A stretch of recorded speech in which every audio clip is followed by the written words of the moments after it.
Okay, everybody, this is mooneydashcam. If you haven't already subscribed, I would appreciate it if you did. Alright, let's get into it. Oh, we got a little rain going on. So, today we are in Crown Heights, Brooklyn. It's kind of considered a poverty-stricken area. Could be considered a ghetto by some. Alright, so I'll give you some early history. I normally don't go back this far, but back in the day, the Native Americans lived here. They lived in wigwams in this area, which is like a teepee with a rounded top. I had to look it up to make sure myself, so I could give you guys the correct information. Alright, and then fast forward a few hundred years. This area was originally called Crow Hill, because there's a hill somewhere. I don't see any hills, but that's what it was called.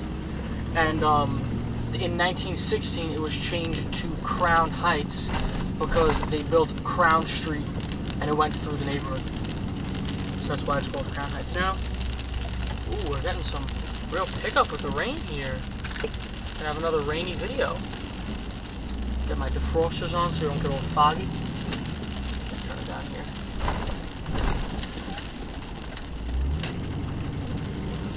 As you can see, apartment buildings as far as the eye could see, everywhere and anywhere. Alright, so in the 1920s, Crown Heights was considered like a fashionable upper class neighborhood. Due to the easy commute to Manhattan, a lot of Manhattanites, as they called them, lived in this spot. And yeah, it was considered one of the premier neighborhoods of New York City, which it's not really that anymore, but it's getting there. It's getting there. I'll get into that. In the late 20s to the 70s, there was a massive change in the Crown Heights demographic.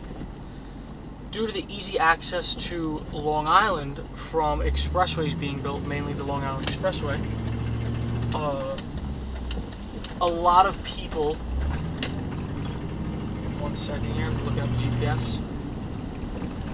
A lot of people, Italian, Irish, Jewish, moved from this area to more eastern Long Island, to spots like Levittown. I just made a video on Levittown. Spots like that. Now, due to those areas being a little racially biased, not a little, a lot, they did not allow a lot of blacks to move into that spot. The demographic pretty much flipped. So, in 1960, this area was 70% white. In 1970, it was 70% black. That's how intense the flip was. This guy behind me does not like me, let me tell you. Go around me, buddy. I'm not in a rush.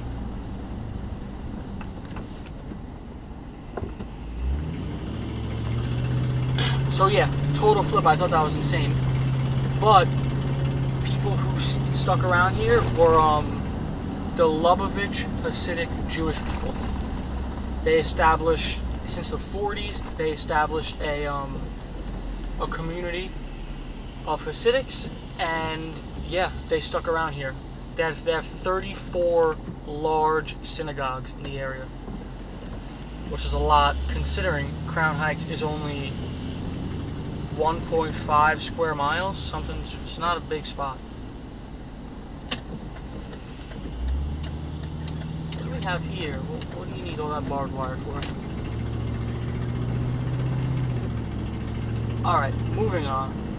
So the late 1970s, Crown Heights was declared a primary poverty area.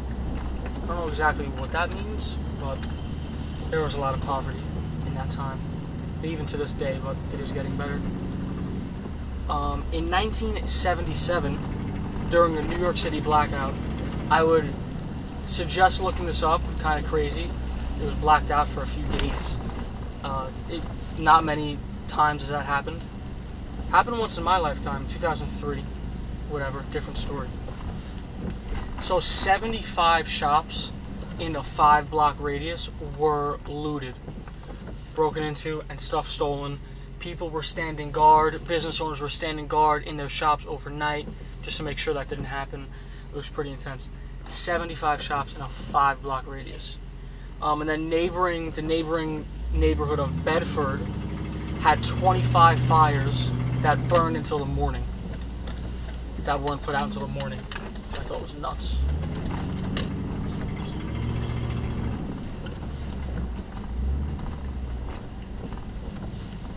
I love the look of these old apartments, I really do. See this one in the corner here? Now there's a seafood and soul food place under it. Let me see if I'm still going. I don't want to be leaving the neighborhood here.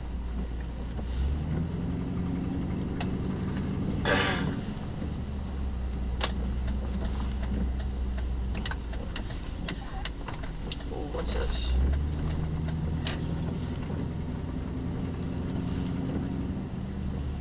Totally nondescript building. Alright. So yeah, in 1991, there was a 3-day outbreak known as the Crown Heights Riots. Pretty intense time for the area. The whole reasoning behind it was because the son of 2 Guyanese immigrants got hit and killed by a car that was in the motorcade of a prominent rabbi in the area. So that caused extreme racial tension between blacks and Jewish, which went on for a very long time. It actually affected the next mayoral elections. Yeah, that still honestly is going on to this day. I'll get into that a little more after. In the 2010s, there was a crazy amount of gentrification. I don't want to go too north because then I'll leave Crown Heights. That's no fun. This is Atlantic Avenue, the famous Atlantic Avenue. We'll drive on that for a little while. Yeah, in 2010s there was a rapid gentrification, raising the rent and cost of living ridiculously high. So a lot of the long-term residents had to move out, and they were using ridiculous and shady tactics to get some of these long-term residents out. They were coming at them for not maintaining their apartments correctly, which is kind of totally bogus. And they were kicking people out in these more rent-controlled spots so they could have new tenants in and raise the rent on them. They've even resorted to some pretty intense schemes, like saying, we need to do some work in your apartment, and then once they leave the apartment, the workers lock the door and don't let them back in, which is obviously not the right way to go about things. Yeah, so people were pretty outraged at that. And then, yeah, there's a small foodie culture that's kind of been birthed in Crown Heights, which draws people to the area to come shop, eat some food, maybe look at an apartment to buy. And then, yeah, in 2013, there was a series of attacks on the Jewish residents. I don't know if you guys remember in the news, the knockout game. It was kind of everywhere. It was a really stupid game where you just find some unsuspecting person walking down the street and see if you could knock them out with one punch. It was crazy. I mean, they were doing it to women, old people. Honestly, anyone they thought they could knock out with a punch. So that was pretty nuts. They also host the West Indian Carnival here.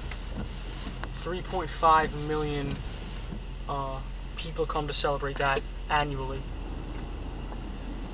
And I read a lot of times that turned into gang violence, but try and focus on the positive here. 3.5 million people coming together to celebrate anything is cool. And then, yeah, not many, but some of the notable people that grew up here were born here. Nas, the famous rapper. And then this I thought was interesting. Robert S. Bennett was the attorney for Bill Clinton during the Monica Lewinsky situation. He was born here.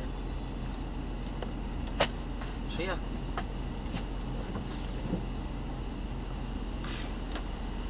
Atlantic Avenue is the worst for traffic.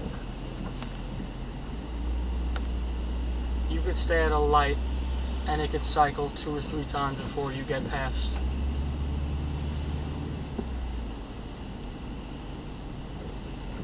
Let's see if we make it past this light.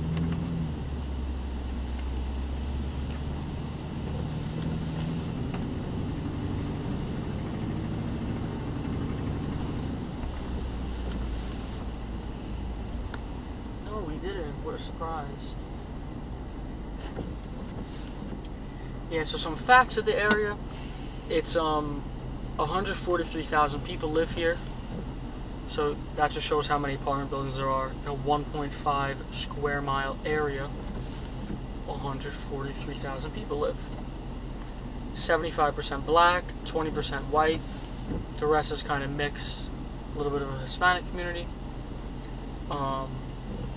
45,000 median income. Not crazy high, not crazy low. Poverty levels are similar to the rest of New York, the rest of the boroughs. Nothing crazy there. I can't turn here? This is where I wanted to turn. Why can't I turn?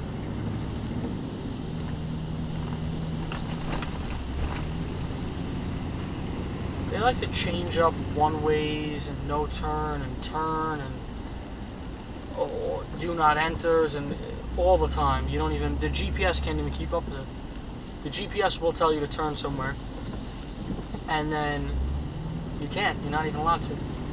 I've done it before. I actually got a ticket for it. There was no lefts and I wasn't paying attention to the road as much as I should have been, obviously. Made the left anyway, didn't see the signs. I got pulled over. Nice 3 points on my license.